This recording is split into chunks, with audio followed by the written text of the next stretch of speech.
Buenas noches, hermanos y hermanas.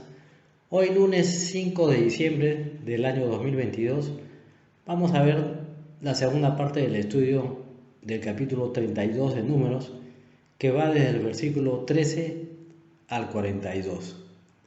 Pero antes de comenzar, permítanme hacer una breve oración. Bienaventurados los perfectos de camino, los que andan en la ley de Jehová. Bienaventurados los que guardan sus testimonios y con todo el corazón le buscan, pues no hacen iniquidad los que andan en sus caminos.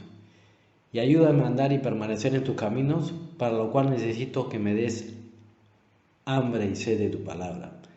Que sea mi deleite el leerla, escucharla y meditar en ella. Te lo pido en el nombre de Jesús. Amén. Sigamos viendo en esta segunda parte del capítulo 32 la respuesta y la amonestación de Moisés. Si me acompañan, vamos a Números capítulo 32, versículos del 13 al 14.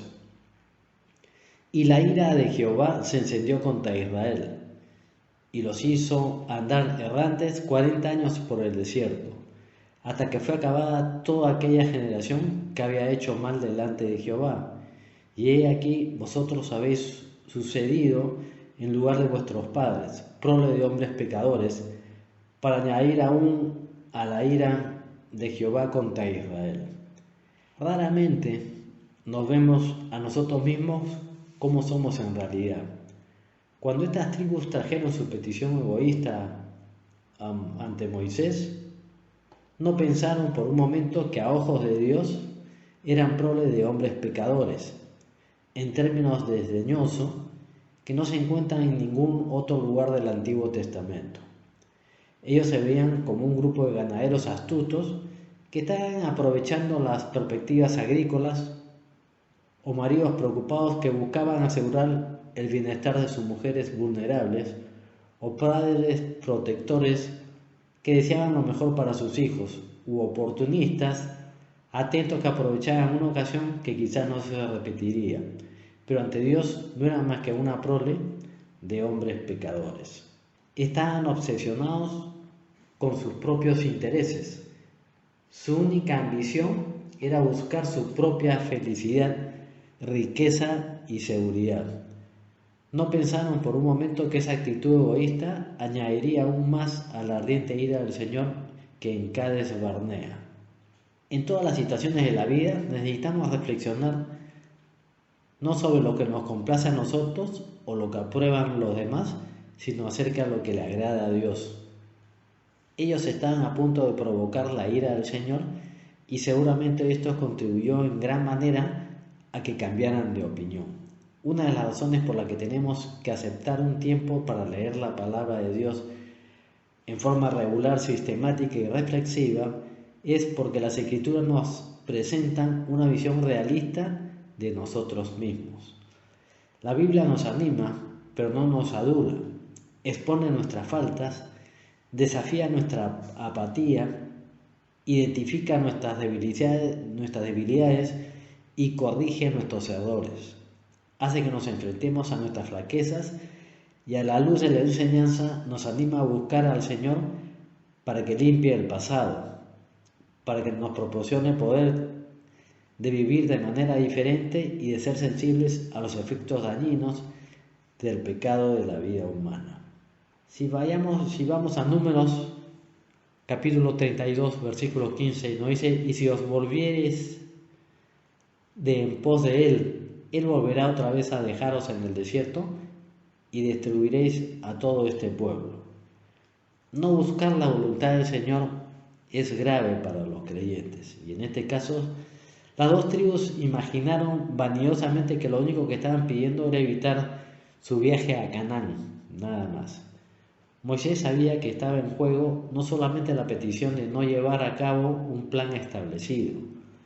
El propósito de Dios era que su pueblo cruzara el río y entrara a la nueva tierra. Muchas veces en la vida, las personas están tan absortas en sus propios sueños y ambiciones que no captan las implicancias y posibles consecuencias de sus decisiones. Moisés lo vio todo clarísimamente. Si estas dos tribus se quedan al este del Jordán en ese momento, sería espiritualmente desastroso. No solamente dejarían de seguir a los demás israelitas, sino que también estarían dejando a un lado al Señor. La experiencia de Cades Barnea estaba a punto de repetirse. Otra vez os abandonará en el desierto. Otro punto importante es no ver que el enemigo está trabajando. Estas tribus no habían considerado las consecuencias de la acción que proponían. A ellos les parecía una propuesta inocente, pero el diablo estaba utilizando sus intereses egoístas para intentar una vez más que el pueblo de Israel acabara destruido y ellos tendrían la culpa. Y el adversario de Israel, enemigo de las almas, había hecho todo lo posible por frustrar los propósitos de Dios de llevar a su pueblo a la frontera de su nueva tierra. Había hecho que le persiguieran un ejército egipcio enfurecido y había fomentado el sentimiento de descontentos cuando se encontraron con adversidades naturales. Si vamos a las Escrituras, en Éxodo capítulo 16, versículos del 1 al 3. Partió luego de Elim toda la congregación de los hijos de Israel y vino al desierto de Sin, que está entre Elim y Sinaí, a los 15 días del segundo mes, después que salieran de la tierra de Egipto. Y toda la congregación de los hijos de Israel murmuró contra Moisés y Aarón en el desierto, y le decían los hijos de Israel: ojalá hubiéramos muerto por mano de Jehová en la tierra de Egipto, cuando nos sentábamos a las ollas de carne, cuando comíamos pan hasta saciarnos, pues nos habéis sacado a este desierto para matar de hambre a toda esta multitud. Había causado también problemas internos al hacer que se enfadaran con el líder de Dios, que él lo había nombrado. Vayamos a las Escrituras en Éxodo capítulo 17, versículos 3 al 4. Así que el pueblo tuvo allí sed y murmuró contra Moisés y dijo: ¿por qué nos hiciste subir de Egipto para matarnos de sed a nosotros y a nuestros hijos y a nuestros ganados? Entonces clamó Moisés a Jehová diciendo: ¿qué haré con este pueblo? De aquí a un poco me apedrearán. También generó problemas internos, exponiéndoles al ataque de enemigos agresivos como el caso de Amalek. Les había también tentado a cometer idolatría, causando que no solamente se rompiera el pacto, sino que se le atribuyera la victoria a un Dios irreal. Les había animado a quejarse de su difícil situación y a no estar contentos con la provisión de comida nutritiva diaria. Había creado una serie de división dentro del liderazgo escogido por Dios y cegado al pueblo a la fiabilidad de las promesas de Dios. Había hecho que el pueblo se pusiera impaciente para que se enfrentara al líder y habló contra Dios. El enemigo había intentado destruirlos por medio de la brujería, había traído el caos al campamento por culpa de los terribles pecados de inmoralidad sexual y la idolatría. Y ahora el enemigo estaba intentando una nueva táctica, lo que no se podía conseguir por otros medios. Podía hacerse con la deserción, la deslealtad y la falta de unidad entre las tribus. Las dos tribus no tenían ni idea de lo que concibieron como plan conveniente, no era sino una arma del enemigo, otra razón para estudiar la palabra de Dios y para escuchar atentamente su exposición fiel y profunda y que nos prepara para los sutiles ataques del enemigo. No solamente es importante que estemos llenos nosotros como creyentes de la palabra de Dios, sino que esta palabra no solamente esté en nuestra mente, sino que baje a nuestro corazón y que sea una realidad en nuestras vidas. El Señor Jesús nos enseñó cómo hacer frente al enemigo. Primeramente, Él fue lleno del Espíritu Santo, que le dio poder y lo guió a Jesús cuando éste se enfrentó a la tentación de Satanás. Y esto lo podemos ver en Lucas capítulo 4, versículo 1, que nos dice: y Jesús, lleno del Espíritu Santo, volvió del Jordán y fue llevado por el Espíritu al desierto. En segundo término, Jesús se enfrentó a la tentación de Satanás con la declaración de que viviría según la palabra de Dios por encima de todas las cosas. Vayamos a Lucas 4, versículo 4. Dice, y Jesús respondiéndole dijo, escrito está, no solo de pan vivirá el hombre, sino de toda palabra de Dios. Finalmente, la palabra del Señor nos enseña en Santiago, capítulo 4, versículo 7, nos dice claramente, someteos pues a Dios, resistid al diablo y huirá de vosotros.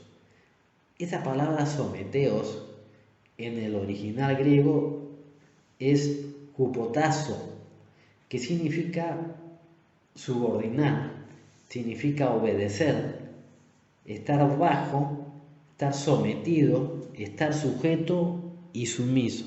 En otras palabras, nosotros tenemos primeramente que someternos al poderío de nuestro Señor, que Él sea una realidad en nuestra vida, ser guiados a través de tu Santo Espíritu y después podemos enfrentar al enemigo. Sigamos avanzando nuestro capítulo 32 y veamos la propuesta de Rubén y Gad y la aceptación de Moisés. Vayamos a Número capítulo 32, versículos 16 al 27. Nos dice, y entonces ellos vinieron a Moisés y dijeron, edificaremos aquí majadas para nuestro ganado y ciudades para nuestros niños, y nosotros nos armaremos e iremos con diligencia delante de los hijos de Israel hasta que los metamos en su lugar.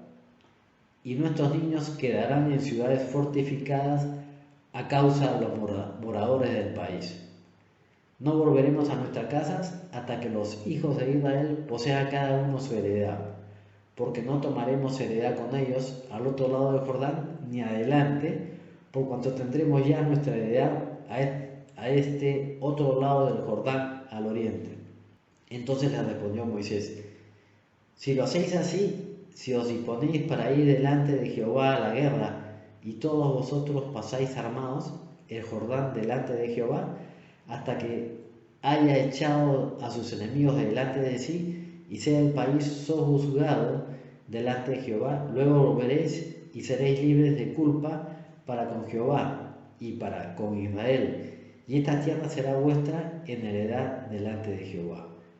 Mas si así no lo hacéis, he aquí haréis pecado ante Jehová, y sabéis que vuestro pecado os alcanzará.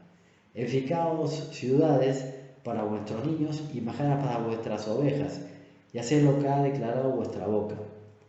Y hablaron los hijos de Gad y los hijos de Rubén a Moisés diciendo, tus siervos harán como mi Señor ha mandado. Nuestros niños, nuestras mujeres, nuestros ganados y todas nuestras bestias estarán ahí en las ciudades de Galaad, y tus siervos, armados todos para la guerra, pasarán delante de Jehová a la guerra, de la manera que mi Señor dice.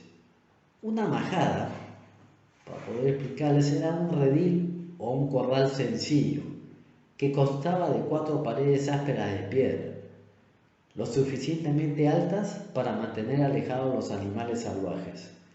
Algunas veces se colocaban espinas sobre la pared para minimizar aún más la entrada de los depredadores o los ladrones. Tener una sola entrada al corral ayudaba al pastor a cuidar de su rebaño con facilidad. A menudo, distintos pastores utilizaban el mismo corral y se turnaban para cuidar la entrada.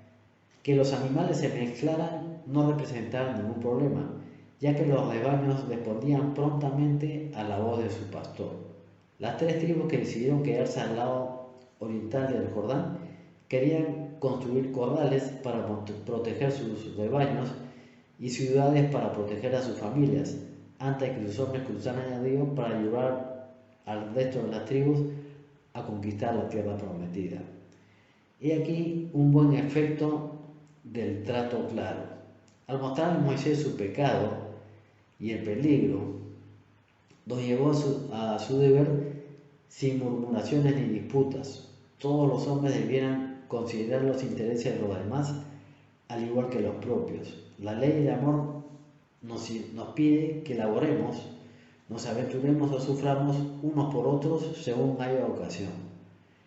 Ellos proponen que sus hombres de guerra vayan preparados y armados delante de los hijos de Israel al entrar a la tierra de Canaán y que no regresen hasta que termine la conquista de la tierra. Moisés les concede esta petición, pero les advierte del riesgo de quebrantar su palabra.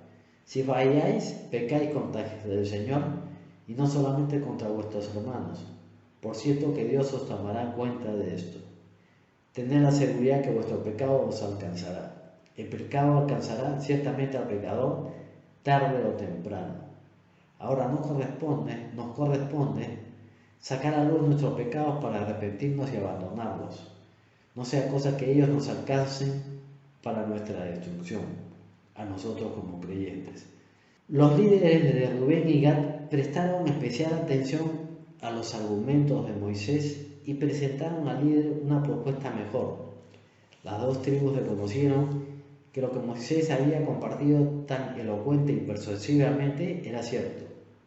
Los 4 pasos de su cambio de visión radical son tan relevantes para nuestra vida cristiana actual como la experiencia de estos viajeros hace una buena cantidad de años. El primero de ellos es el arrepentimiento. Cambiar radicalmente de opinión. Este es el significado de la palabra arrepentimiento. En el griego, la raíz griega es metanoia, que sale en el Nuevo Testamento y que significa volverse. Es abandonar los malos caminos y volverse a Cristo y por medio de Él a Dios. Como todo nuevo creyente, la decisión de volverse del pecado a la salvación en Cristo incluye la aceptación de Cristo no solamente como su Salvador de la condena del pecado, sino también como Señor de la vida de quien lo acepta. Así que el arrepentimiento implica un cambio de ambos, del señorío de Satanás al señorío de Cristo y de su palabra.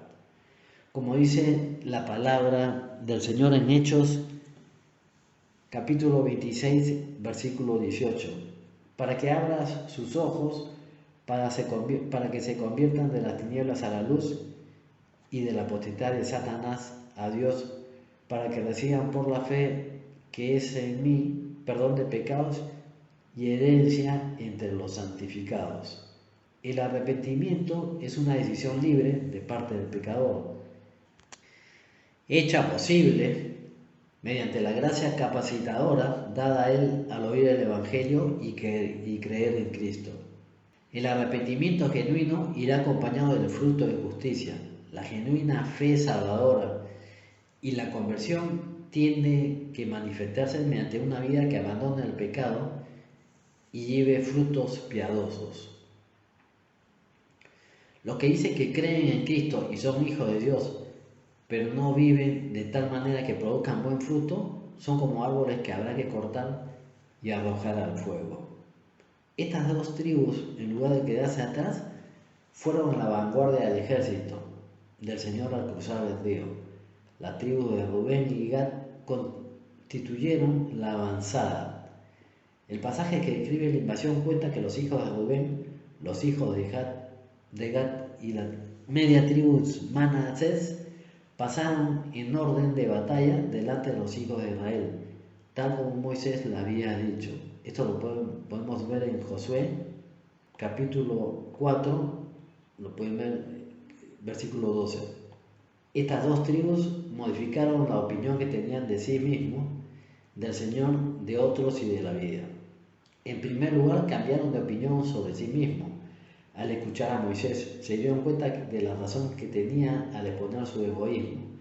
Estuvieron de acuerdo en que habían actuado como prole de hombres pecadores, cuyas ambiciones egoístas afectarían a otros, les harían daño a sí mismos y entristecerían a Dios, bajo la influencia del mensaje de Moisés, y vieron cómo eran realmente. En segundo lugar, variaron la opinión que tenían sobre el Señor. Imaginaron vaniosamente que no estaban interesados en los detalles menores del plan de invasión y que eran libres de hacer más o menos lo que quisieran. La respuesta de Moisés a su petición les convenció de que no estaban complaciendo al Señor, sino todo lo contrario. Podían llegar a enfurecerle tanto con su proposición como lo hicieron sus padres con su rebelión. En tercer lugar, cambiaron la opinión que tenían sobre los demás. Al planear esta alternativa egoísta, no habían considerado la necesidad de las otras 10 tribus, quienes saldrían perdiendo. Se dieron cuenta de lo que precisaba la comunidad debía prevalecer sobre los deseos del individuo. En último lugar, modificaron la opinión que tenían sobre la vida. Moisés les acusó de ser vagos y eso les dolió. Canaán no iba a ser conquistada por personas indolentes. La necesidad inmediata de Israel requería compañeros esforzados y soldados dispuestos. Ya habría tiempo en el futuro para los proyectos agrícolas ambiciosos, pero primero había que conquistar lo que iba a ser hogar de la mayoría del pueblo de Israel, al otro lado del río. Otra cosa importante también es la obediencia. Expresaron su cambio de opinión con una declaración del servicio fiel, estas 2 tribus. Nosotros nos armaremos para ir delante de los hijos de Israel hasta que los introduzcamos en su lugar. Al ofrecerse a formar parte de la avanzada, se exponían al feroz ataque del enemigo. Sus declaraciones de obediencia resuenan a lo largo de la narración. Tus siervos harán tal como mi Señor ordena. Esto lo dice el versículo 25. Tus siervos, todos los que están armados para la guerra, cruzarán delante del Señor para la batalla, tal como mi Señor dice. La obediencia es la clave de la vida cristiana, madura y eficaz. Al final de su vida, cuando Moisés bendijo a las tribus, elogió a una de ellas utilizando palabras que pueden hallar eco en la vida de todo creyente obediente. La tribu de Gad ejecutó la justicia del Señor en lugar de sus propios deseos egoístas. En temas de obediencia, como en todo lo demás, el Señor Jesús es nuestro modelo perfecto. Él aprendió obediencia por todo lo que Él padeció, lo que significa que en todas las etapas de su vida se entregaba a la voluntad y al propósito de Dios y cumplió en total, constante obediencia todo lo que se le pidió. Su encarnación fue motivada por la obediencia. Vayamos a Hebreos capítulo 10, versículo del 5 al 7. Por lo cual, entrando en el mundo, dice: sacrificio y ofrenda no quisiste, mas me preparaste cuerpo. Holocausto y expiaciones por el pecado no te agradaron. Entonces dije: he aquí vengo, oh Dios, para hacer tu voluntad, y su bautismo también. Sus prioridades estaban controladas por la obediencia, al igual que las tentaciones del desierto, cuando se volvió a someter a la enseñanza de las Escrituras, a la voluntad del Señor y al dominio sobre el mal. Demostró su amor a Dios por medio de la obediencia. Si vamos a Juan, capítulo 14, versículo 31, nos dice: mas para que el mundo conozca que amo al Padre, y como el Padre me mandó, así hago. Su destino estaba determinado por la obediencia. Nada podía desviarle del camino, ni siquiera el amor a sus amigos, que tenían buenas intenciones, estaban equivocados. Y vayamos a las Escrituras en Marcos capítulo 8, versículo del 31 al 33.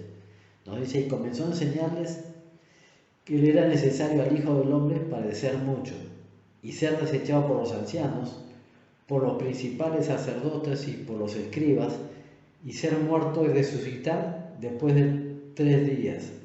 Esto le decía claramente. Entonces Pedro le tomó aparte y comenzó a reconvenirle. Pero él, volviéndose y mirando a los discípulos, respondió a Pedro diciendo: quítate de delante de mí, Satanás, porque no pones la mira en las cosas de Dios, sino en las de los hombres. Su entrega se caracterizaba por la obediencia. Al arrodillarse en un jardín apartado y orar repetidamente.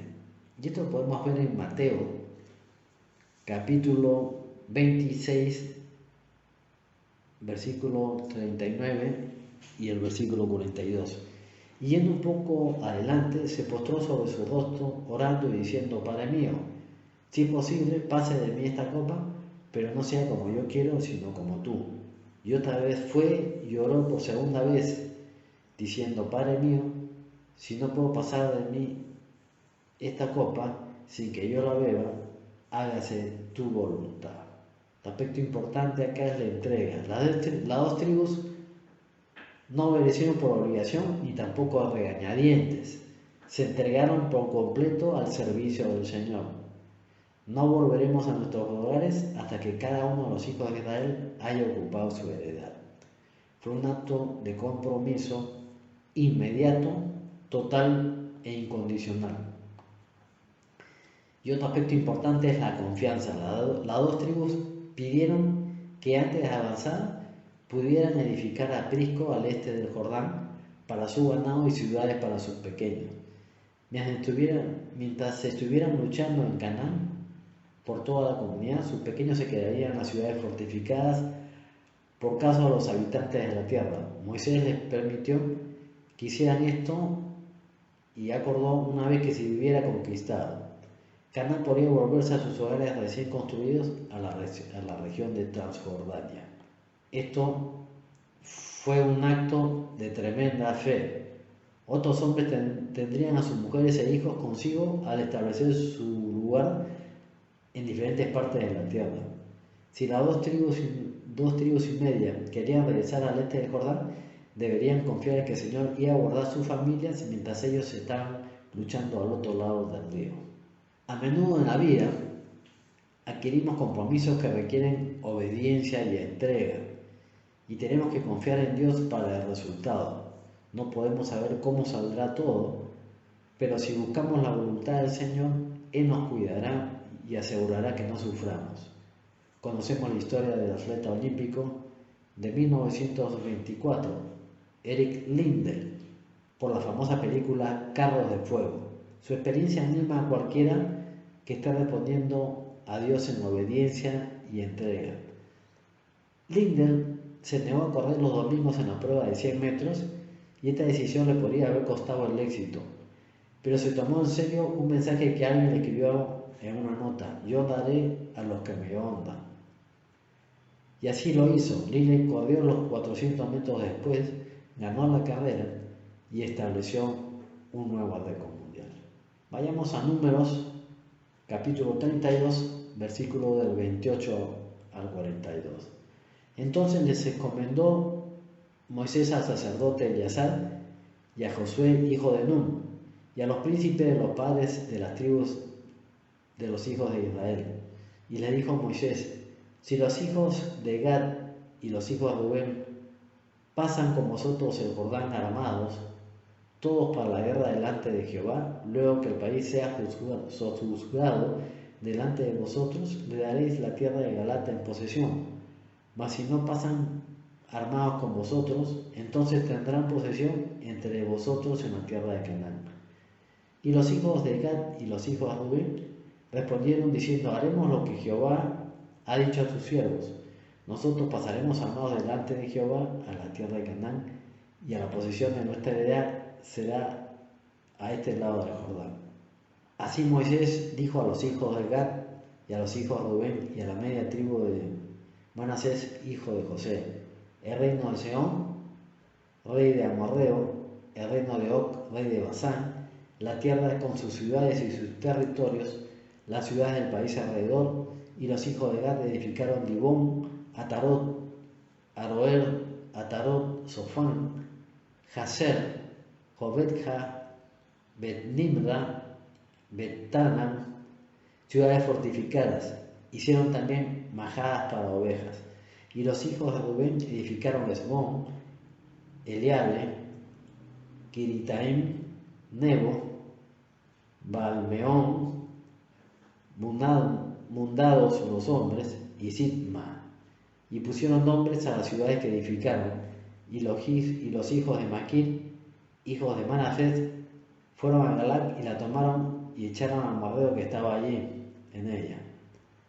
Y Moisés dio a Galaad a Maquir, hijo de Manasés, el cual habitó en ella. También Jair, hijo de Manasés, fue y tomó sus aldeas y les puso por nombre a Jacob Jair. Asimismo Nova fue y tomó Kenat y sus aldeas y lo llamó Nova conforme a su nombre. Rubén y Gad son encomendados a la dirección de Eleazar y Josué, como hemos visto. Estarían ellos muy atentos a su desempeño, y Rubén y Gad no defraudaron su decisión. La cumplieron fielmente y se le añadió la media tribu de Manasés, quienes también cumplieron fielmente. Moisés, como líder, permitió a las tribus de Rubén, Gad y la media tribu de Manasés que se establecieran en la tierra al otro lado del Jordán, al lado este. Los últimos versículos aportan un detalle histórico y geográfico sobre el asentamiento de las dos tribus.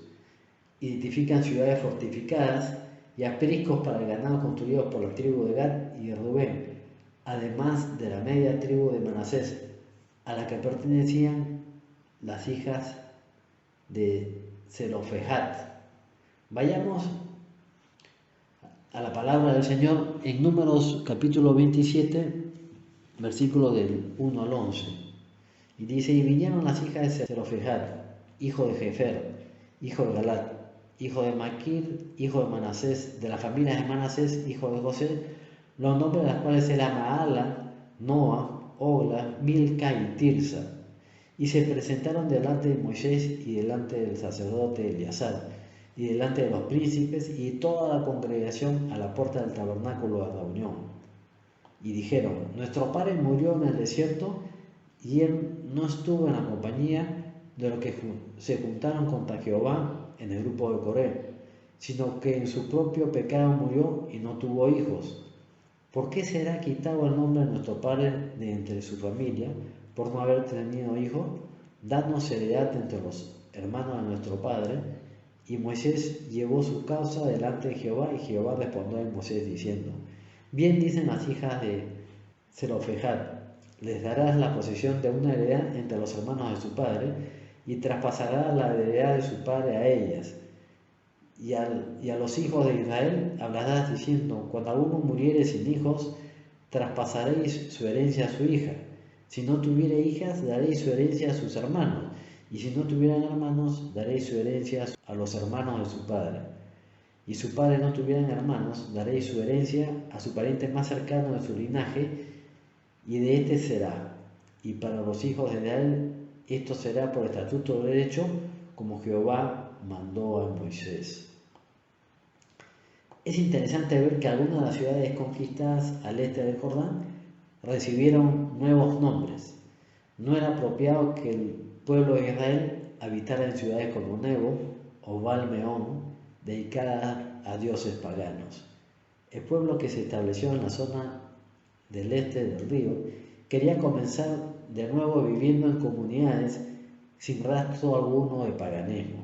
A los cristianos, por la gracia inmerecida de Dios, se les ha dado un nuevo nombre y una vida infinitamente mejor, como dice la palabra del Señor en 2 Corintios capítulo 5, versículo 17, de modo que si alguno está en Cristo, nueva criatura es.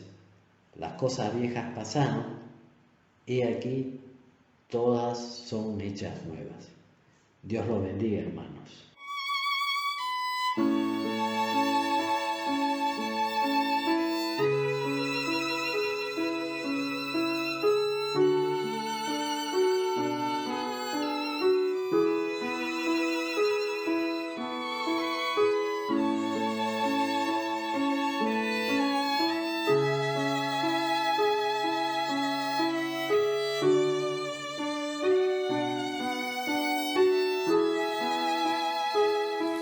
Escudriñemos nuestros caminos y volvamos a Jehová. Levantemos nuestras manos